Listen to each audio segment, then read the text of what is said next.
മടി പിടിച്ചിരിക്കുന്ന ദിവസം എന്തെങ്കിലും നല്ല സ്പെഷ്യലായിട്ടൊരു കറി കൂട്ടി ചോറിനാണ് ആർക്കും ഇഷ്ടമില്ലാത്തത്.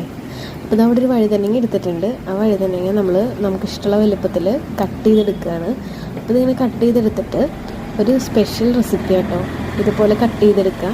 എന്നിട്ട് ഒരു പാനിൽ വേപ്പിലയും അതുപോലെ പച്ചമുളകും ഇട്ട് കൊടുത്തു.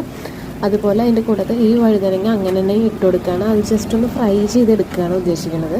അപ്പോൾ ഞാനിതിൽ കുറച്ച് ഉപ്പ് ആഡ് ചെയ്തിട്ടുണ്ട് വഴുതനങ്ങയ്ക്ക് വേണ്ടിയിട്ട്.